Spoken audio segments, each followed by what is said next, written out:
Shalom anak muda, gimana kabar kalian hari ini? Semoga hari kalian tetap dalam lindungan Tuhan ya, jangan lupa selalu mengandalkan Tuhan. Oke, akhirnya kita kembali dari Sabtu lagi, kita akan mulai ibadah kita hari ini, kita persiapkan hati kita, pikiran kita fokuskan ke Tuhan. Terima kasih Tuhan untuk hari ini, terima kasih untuk kesempatan ini, kami masih bisa beribadah kembali Tuhan meskipun secara online. Tuhan pimpin jalannya ibadah ini dari awal, pertengahan hingga akhirnya ya Tuhan. Terima kasih Tuhan Yesus untuk semuanya, untuk atas kebaikan-Mu. Dalam nama Tuhan Yesus kami sudah berdoa, haleluya, amin.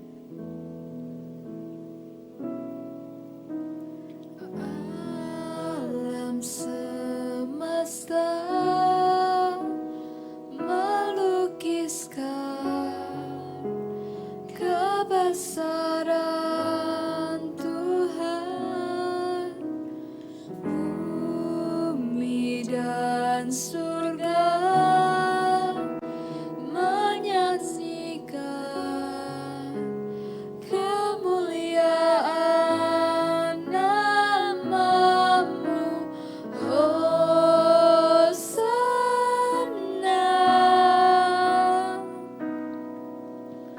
Hosana,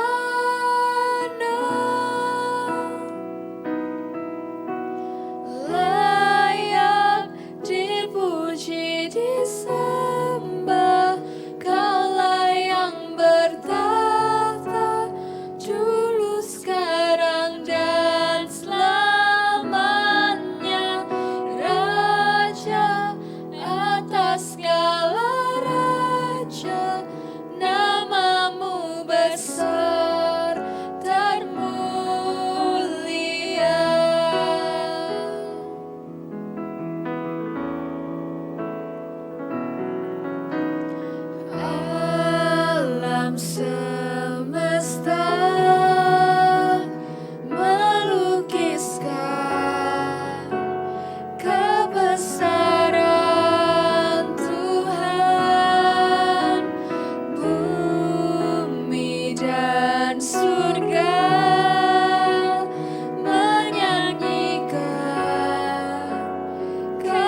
Tuhan, Engkau adalah Allah kami Tuhan, tak akan pernah terganti Tuhan. Engkau Allah yang selalu menyertai kami. Apapun keadaan kami Tuhan, Engkau selalu membimbing kami Tuhan. Jangan biarkan kami lepas Tuhan, karena kami perlu Engkau Tuhan Yesus. Jesus. Ku sembah Engkau Yesus, hanya Engkau Allah di hidupku. Tiada yang lain, hanya Kau, hanya Engkau Tuhan. Selamanya Kau tetap Allah, walau dunia semua bergoncang, tak tergoyahkan, Kau tetap Allah. Ku sembah Engkau Yesus, hanya Engkau Allah di hidupku. Tiada yang lain, hanya Kau, hanya Engkau Tuhan. Selamanya Kau tetap Allah, walau dunia semua bergoncang, tak ada yang lain, hanya Allah. Kau tetap Allah, Kau tetap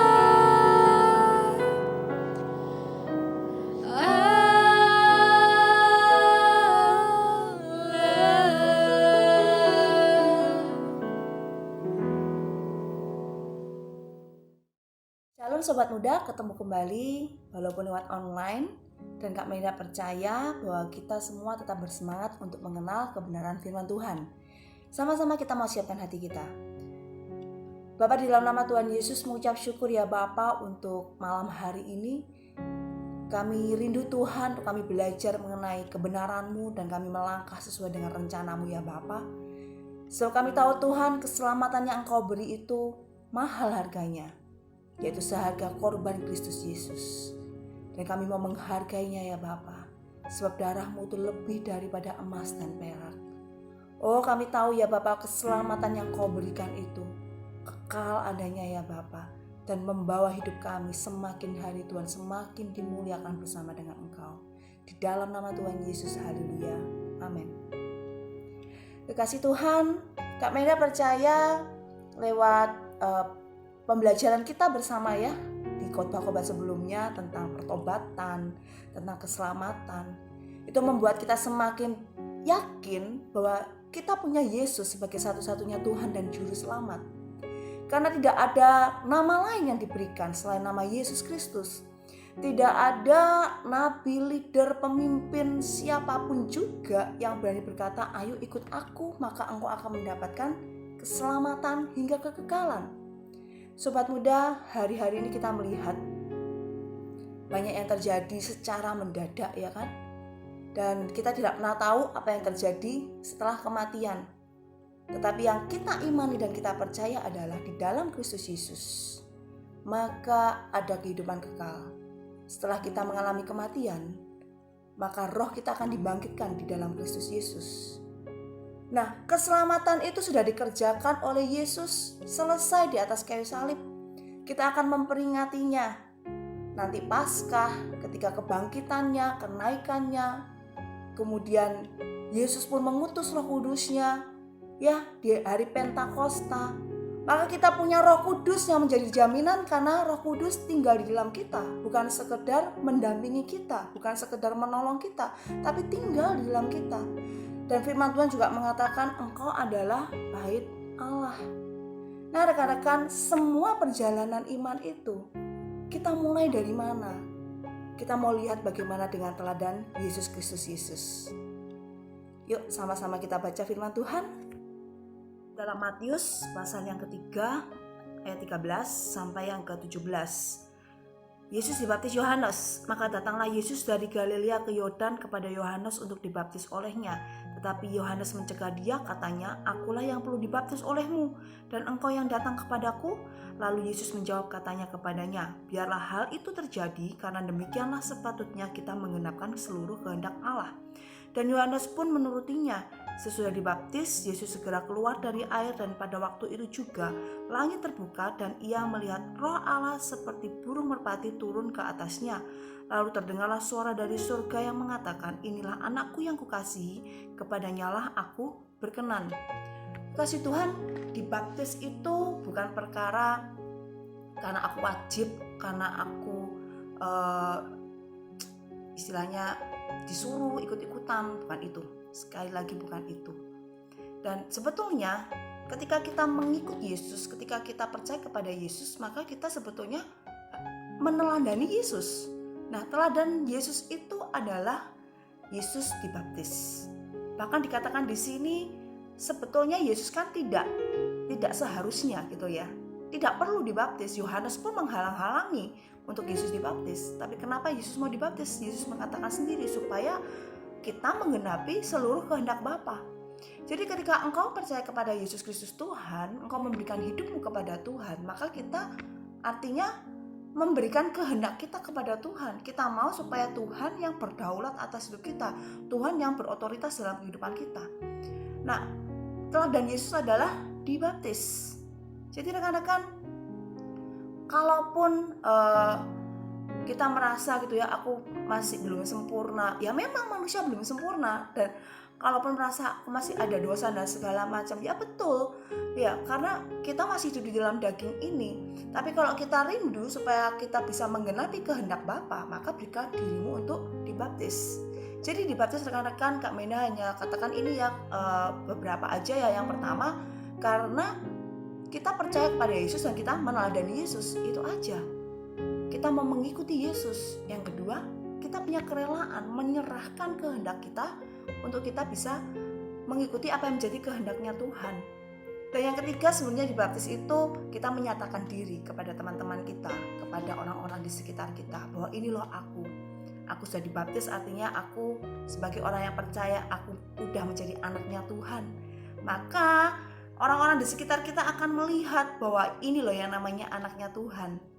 Nah, rekan-rekan kita juga melihat di sini bahwa ketika Yesus keluar dari baptis, keluar dari air itu, maka datanglah Roh Allah seperti burung merpati dan menyatakan bahwa inilah anakku yang kukasihi. Karena di dalam baptisan sebetulnya kita mendapatkan kuasa di sana. Ada Roh Kudus yang ada buat kita. Rekan-rekan, Kak Menda tahu pergumulan kita di muka bumi ini itu ya berkisar tentang dosa gitu ya. Ya apalagi ketika kita melihat bahwa hidup lama kita masih mungkin sering berbohong dan segala macam. Rekan-rekan, tetapi Yesus pun tahu, Bapa kita tahu bahwa manusia itu ya membutuhkan bantuan, membutuhkan pertolongan, membutuhkan kuasa untuk kita bisa lepas gitu loh. Nah, Yesus itu sudah mati di atas kayu salib dan dosa itu, kuasanya dosa itu sudah dipatahkan. Tetapi pergumulan kita yang terberat sebetulnya, peperangan kita yang terbesar sebenarnya diri kita sendiri. Keputusan-keputusan kita untuk kita mau mengikuti Yesus. Keputusan-keputusan kita untuk kita tidak mengikuti daging atau keinginan kita atau dosa itu tadi. Nah, rekan-rekan, ketika kita dibaptis itu ada kuasa di dalamnya. Kita mau baca bersama yang di dalam Roma pasal 6 ayat yang 1 sampai yang ke-4. mati dan bangkit dengan Kristus. Jika demikian, apakah yang hendak kita katakan? Bolehkah kita bertekun dalam dosa supaya semakin bertambah kasih karunia itu? Sekali-kali tidak. Bukankah kita telah mati bagi dosa? Bagaimanakah kita masih dapat hidup di dalamnya? Atau tidak tahukah kamu bahwa kita semua yang telah dibaptis dalam Kristus telah dibaptis dalam kematiannya? Dengan demikian, kita telah dikuburkan bersama-sama dengan Dia oleh baptisan dalam kematian, supaya sama seperti Kristus telah dibangkitkan dari antara orang mati oleh kemuliaan Bapa, demikian juga kita akan hidup dalam hidup yang baru. Jadi rekan-rekan, hidup yang baru, hidup di dalam kebenaran, itu bukan karena usaha kita. Kalau engkau memutuskan dirimu untuk dibaptis, di sana ada kuasa di dalamnya. Jadi ada perbedaan, pasti ada perbedaan di dalamnya. Nah, seringkali gini loh rekan-rekan, kalau kita misalkan ya biasanya nipu, biasanya kita bohong, itu gampang banget. Nyeletuk itu gampang banget gitu ya. Berbohong itu gampang banget. Apalagi kata kotor itu dengan teman-teman yang rasanya itu kita sudah biasa kata kotor, akhirnya jadi gampang banget ngomong kata kotor. Nah, kalau kita rela dibaptis, berarti apa? Sebenarnya kita tuh merelakan, iya benar ya Tuhan ya, aku menyesal perbuatanku, dosaku yang lama, aku menyesal hidupku yang lama itu, aku rela Tuhan mendapatkan hidup yang baru. Itu kerelaan kita itu dibuktikan dengan kita dibaptis. Nah, ketika kita dibaptis itu rekan-rekan, ada kuasa di dalamnya. Kau harus percaya, firman Tuhan itu ya dan amin. Hidup kita dalam Kristus itu hanya mengimani saja, dan firman Tuhan mengatakan engkau sudah dibangkitkan, ya kan? Di dalam baptisan itu kau dibangkitkan, mendapatkan hidup yang baru. Nah, kuasa itu kita dapatkan ketika kita dibaptis. Jadi rekan-rekan, untuk kita mengambil keputusan dibaptis atau tidak, menurut Kak Melinda jangan berlama-lama. Semakin engkau menunda-nunda, artinya apa? Semakin engkau meragukan apakah betul Kristus hidup di dalam engkau dan Kristus berkarya di dalam engkau. Oh Kak Mel, aku sudah pelayanan, aku kan juga sudah baca firman Tuhan, aku kan juga sudah memuji Tuhan di gereja, aku juga rajin loh berdoa. Rekan-rekan, keselamatan kita di dalam Tuhan itu bukan dengan mengikuti aturan-aturan agamawi, bukan itu. Keselamatan kita itu yang pertama dengan iman, yang kedua adalah dengan tindakan iman. Dan Kak Mena cuma ngomong sederhana aja, teladan Yesus adalah dibaptis. Yesus memulai pelayanannya dengan cara apa? Dia memberi diri dibaptis, merelakan hatinya untuk dibaptis. Jadi bagaimana dengan kita? Kalau kita punya satu kerinduan untuk melayani, kenapa kita menghalang-halangi kerinduan kita untuk dibaptis? Kami percaya pasti di dalam hati engkau ada satu kerinduan untuk dibaptis. Maka ambillah keputusan sekarang, jangan ditunda-tunda lagi, karena justru ada kekayaan rohani di dalamnya yang bisa engkau dapatkan ketika dibaptis. Nah rekan-rekan, apa sih syaratnya dibaptis? Sederhana aja. Yang pertama, iman percaya kita di dalam Kristus Yesus Tuhan, bahwa Dia adalah Tuhan dan Juru Selamat dalam hidup kita. Dan yang kedua, tidak boleh karena paksaan, harus dengan kerelaan hati, bukan karena ikut-ikutan, bukan karena merasa wajib.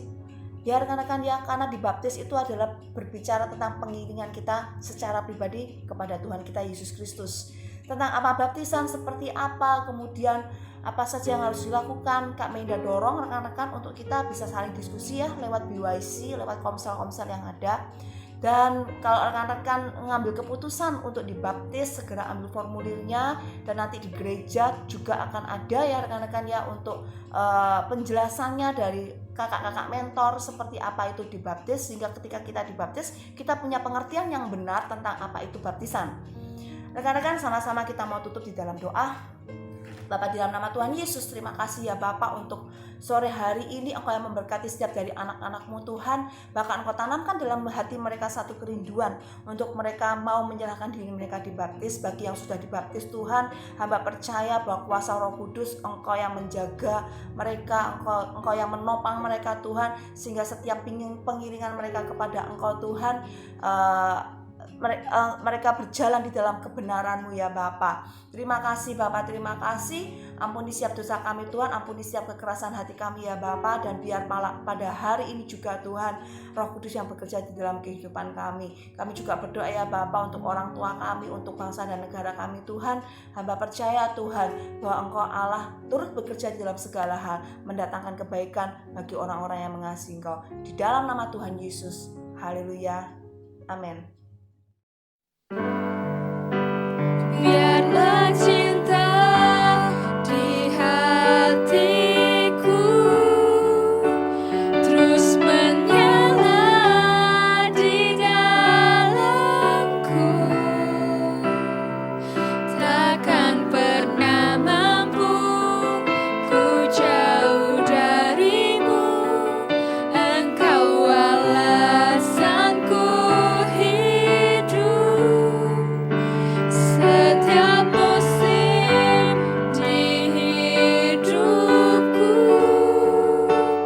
Engkau ada bersamaku, memberi pengharapan, memberi pengharapan. Engkau segalanya bagiku, memberi kekuatan, memberi pengharapan. Engkau segalanya bagiku, memberi kekuatan, memberi pengharapan. Engkau segalanya bagiku.